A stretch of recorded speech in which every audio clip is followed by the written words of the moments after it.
নমস্কার বন্ধুরা, আমি লাবণী। আমার এই ছোট্ট পৃথিবীতে আপনাদের সবাইকে স্বাগত।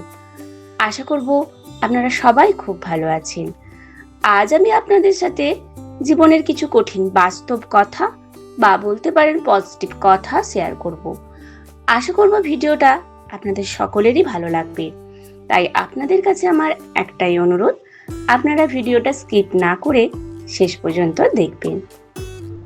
রাজা না খেয়ে মরে গেলেও কখনোই ভিক্ষা করে না।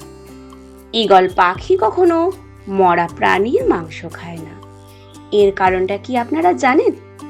কারণ এটা তাদের আত্মসম্মান বোধ বা ইগো, অথবা বলা যায় স্ট্রং মেন্টালিটি। আপনি যদি আপনার মেন্টালিটিকে স্ট্রং করতে যান, তাহলে অযাচিত আগ্রহ কমিয়ে দিন, মেপে কথা বলুন ও চলুন। কেউ যদি আপনাকে বলে আপনি বেশি কথা বলেন, তবে তার সাথে কথা বলা কমিয়ে দিন বা প্রয়োজনে কথা বলা বন্ধ করে দিন। যখন বুঝবেন আপনার সব অভিযোগ আপনার বিপরীতেই যাবে, আপনার কথা অন্যের কাছে কেবলমাত্র শব্দ দূষণ, তখন কথা বলা বন্ধ করে দিন। তখন শুধুমাত্র শুনুন, বলতে চাইবেন না। কথা বলতে চাওয়া, দেখা করতে চাওয়ার যে তেষ্টা, তা একবার যদি পার করে ফেলতে পারেন, তাহলেই আপনার জীবনটা আপনার কাছেই অন্যরকম হয়ে যাবে। ভয়ঙ্কর কথা বলার ইচ্ছাটা তখন আর আপনার গলাকে চেপে ধরবে না। একসাথে পথ চলার ইচ্ছের দায়টা যে শুধুমাত্র আপনার একার নয়, এটা বুঝে গেলেই আর ঘ্যান ঘ্যান করবেন না। তাকে ভালোবাসি, কিন্তু একসাথে যাপন করতে চাই না। কারোর প্রতি এই রকম ভাবে আগ্রহ চলে যাওয়ার মতো কঠিন কিছু আর নেই। আগ্রহ চলে গেলেই হলেই হলো এমন একটা ভাব নিয়ে দিব্য ঘুরে বেড়ানো যায়।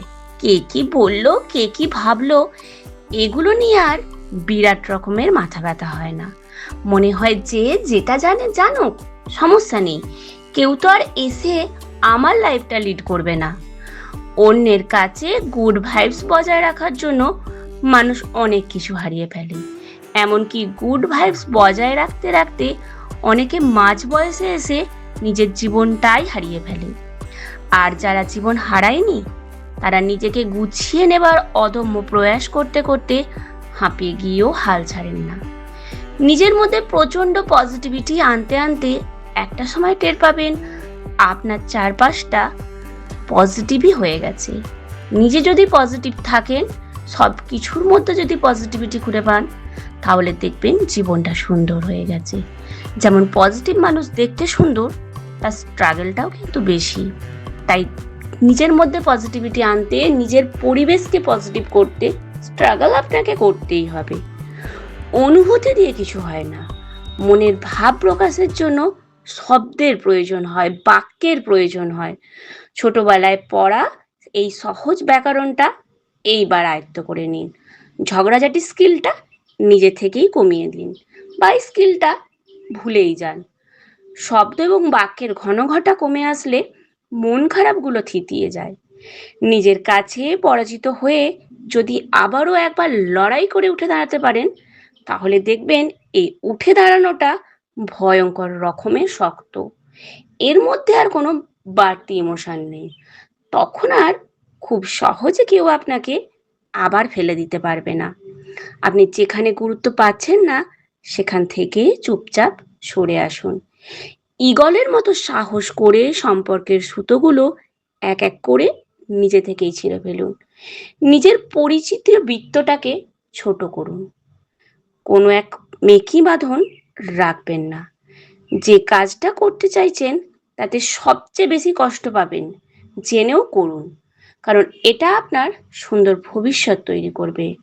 নিজের শান্তি বজায় রাখার জন্য এক প্রকার মরিয়া হয়ে উঠুন। নিজেকে ভালোবাসুন, নিজেকে ভালো রাখুন। নিজের কথাটা এবার ভাবুন। আশা করি কথাগুলো আপনাদের সকলেরই ভালো লেগেছে। যদি ভালো লাগে, তাহলে সবাই আমার পাশে থাকবেন। আমার চ্যানেলটা সাবস্ক্রাইব করে পাশে থাকা বেল আইকনটি অন করে দেবেন। দেখা হবে আপনাদের সাথে এরকমই পজিটিভ কথা নিয়ে পরবর্তী ভিডিওতে। সবাই ভালো থাকবেন, আমার ভালোবাসা নেবেন।